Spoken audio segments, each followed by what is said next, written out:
Halloween in our small town had always been the same. Kids running through the streets in their costumes, parents tagging along with bags of candy, and the local haunted house attraction drawing in the crowds. I wasn't much of a Halloween person, but after moving back to my childhood home after college, I decided to help out my younger brother, Jake, take the neighborhood kids trick-or-treating.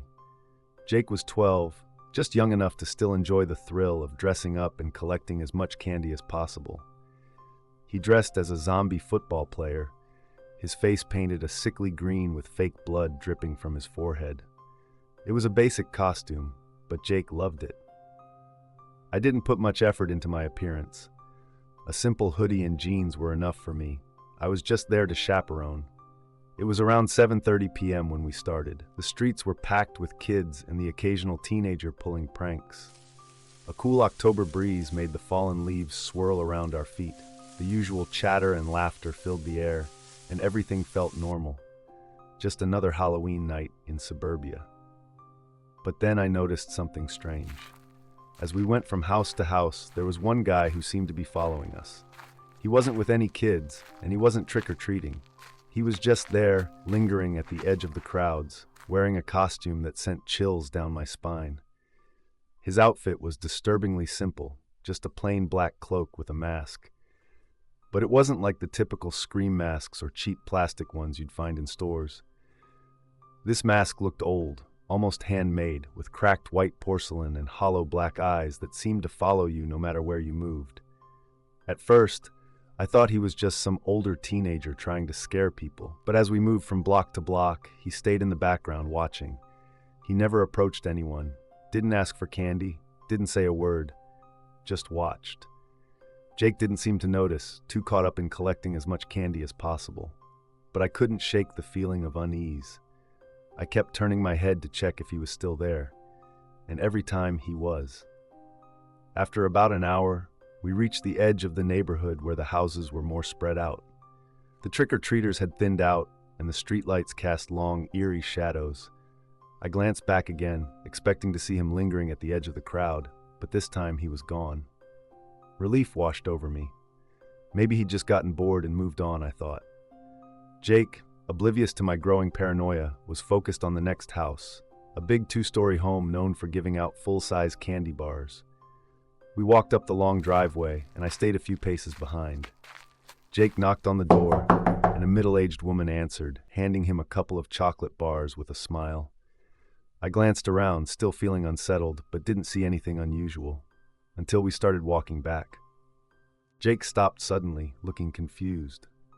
"Where's my pillowcase?" he asked, referring to the bag he'd been using to collect candy. I hadn't noticed until that moment, but his bag was gone. We retraced our steps, but there was no sign of it anywhere. It was like it had just vanished into thin air.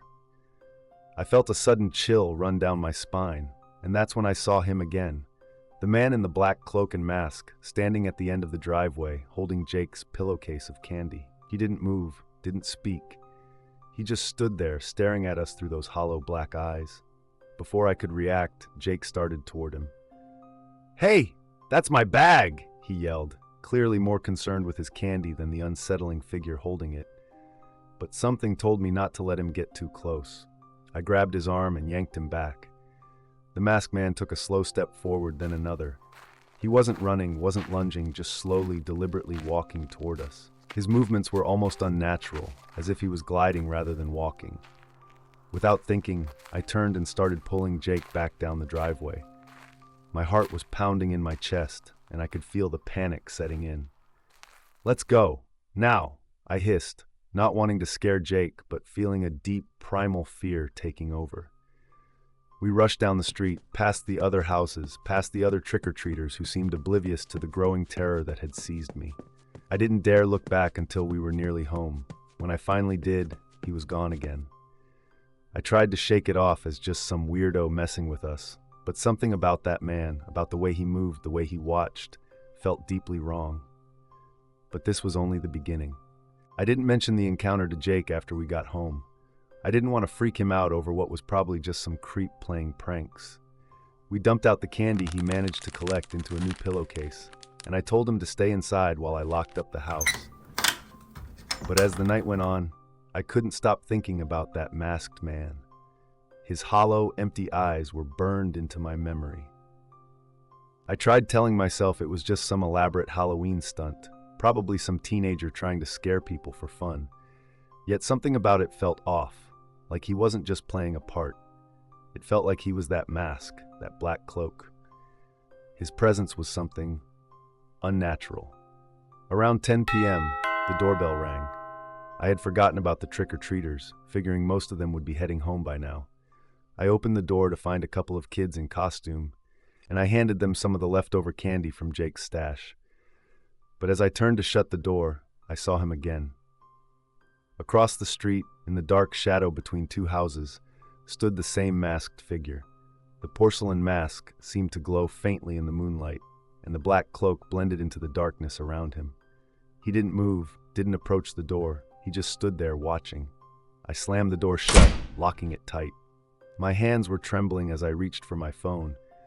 I knew it was probably overkill, but I called the local police.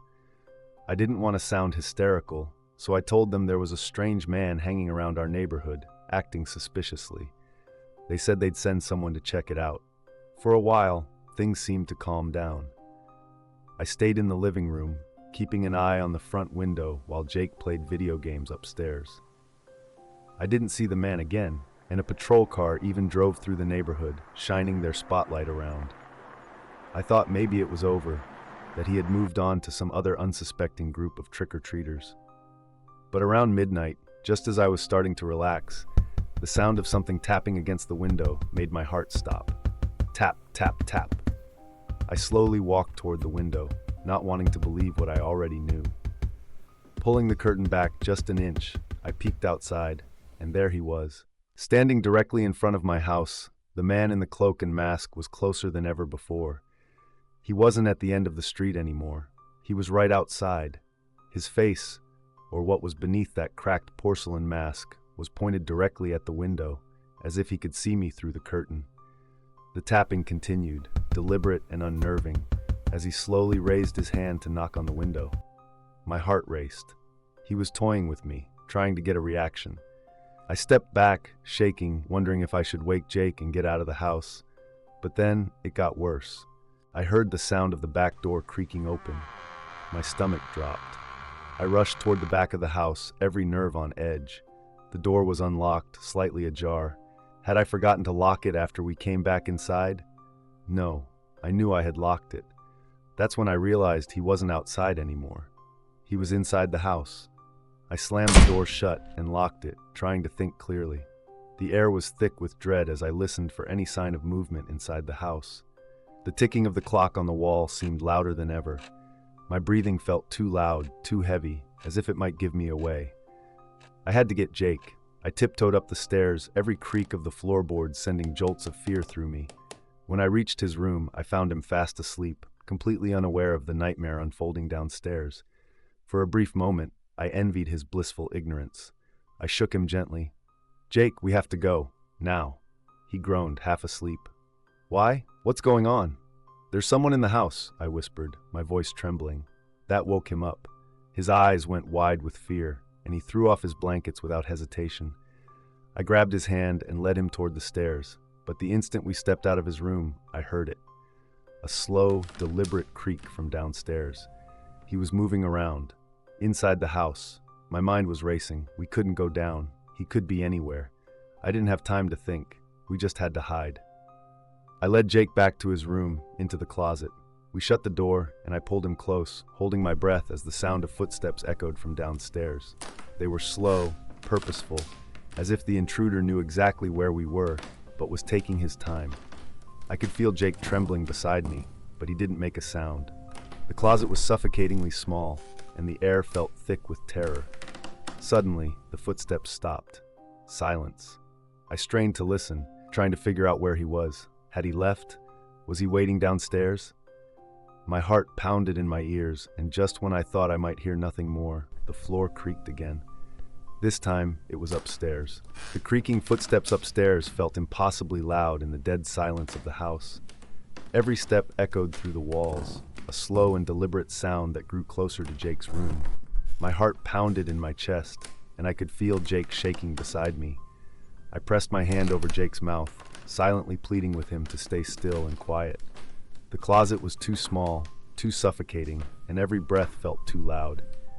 I held my breath, straining to hear every sound outside the closet door.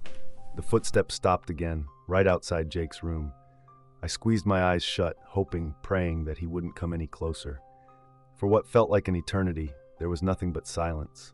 I thought maybe he had walked away, maybe he was leaving, when suddenly the handle of the closet door rattled. I froze. The door rattled again, harder this time, as if someone was testing it. My mind raced. Did he know we were here? Was he just checking every room? I couldn't think straight. My body was locked in place by fear. Then the rattling stopped. I listened, waiting for something, anything, but there was nothing. No footsteps, no creaking floors, just silence. Minutes passed and the tension was unbearable. Had he left? I had to know. I slowly inched the closet door open, just a crack, barely enough to see into the room. The light from the hallway cast a long shadow, but there was no one there. I pushed the door open just a bit more, trying to stay as quiet as possible. Still nothing. Maybe he was gone. I motioned to Jake, whispering, "Stay here, I'll check." He nodded, eyes wide with fear but too scared to argue. I crept out of the closet, every instinct telling me to get Jake and run, but I had to make sure it was safe first. I stepped into the hallway, my legs feeling like jelly, and looked around. Empty. Maybe I was losing it. Maybe this was all some horrible prank. That's when I saw him. Standing at the end of the hallway, his back turned to me, was the man in the black cloak and mask. He stood completely still, just facing the wall. It was as if he didn't know I was there, or worse, like he didn't care. I couldn't move. The fear was paralyzing, but I had to do something. Slowly I backed up toward Jake's room, but as soon as I took my first step, he moved. The masked figure turned around, slowly, deliberately, until he was facing me. Those hollow, black eyes stared directly into mine, and I felt a cold wave of terror wash over me. And then, without a word, he reached up and pulled the mask off. What I saw underneath wasn't human. The face was grotesque, like something out of a nightmare. The skin was pale, almost translucent, stretched tight over its skull. The eyes were sunken deep into its sockets, but what horrified me the most was its mouth. It was far too wide, like someone had carved a smile too deep into its face, and it was filled with rows of jagged, rotten teeth. I couldn't scream. I couldn't move. I was frozen in place, staring at the thing that had been stalking us all night. It smiled at me, a wide, grotesque smile, and took a step forward. My mind screamed for me to move, to run, but my body refused to cooperate. The creature took another step, and that's when Jake's voice cut through the silence. "Run!" The spell was broken. My body snapped into action, and I grabbed Jake by the hand, pulling him out of the room as fast as I could. We tore down the stairs, my mind racing, my heart pounding in my chest. I didn't look back. I couldn't. All I could hear was the heavy thudding of footsteps behind us. We reached the front door, fumbling with the lock, my hands shaking so badly I couldn't get it open. The creature's footsteps grew louder, closer. I could feel it behind us, closing in. Finally, the lock gave, and I threw the door open, pulling Jake outside. We bolted down the driveway and into the street, running as fast as we could toward the nearest house. My legs burned, my lungs screamed for air, but I didn't stop. I didn't dare look back. We reached the neighbor's house, pounding on the door, screaming for help. A porch light flickered on and the door creaked open. Mr. Collins, the old man who lived next door, stepped out, his face twisted in confusion. "What the hell's going on?" he grumbled, but when he saw the panic on our faces, he stepped aside to let us in. We slammed the door behind us, locking it tight. Jake was crying, gasping for breath, and I struggled to keep myself together. I quickly explained what had happened, but even as the words came out, they sounded absurd, unbelievable. Mr. Collins called the police, and I waited, still trembling, my eyes darting to the windows, expecting that thing to appear at any moment, but it never did. When the police arrived, they found nothing. No sign of a break-in, no strange man, no creature. It was as if none of it had ever happened. But I knew what I saw. Jake knew too. The mask, the face beneath it, it wasn't human. We never stayed in that house again. I couldn't. The memories of that night haunted me, and I couldn't shake the feeling that the creature wasn't gone. It was still out there, watching, waiting. Halloween was never the same after that. Every year, as the trick-or-treaters roam the streets, I can't help but glance into the shadows, half expecting to see that hollow mask watching me from the darkness. And sometimes, I swear I do. The end.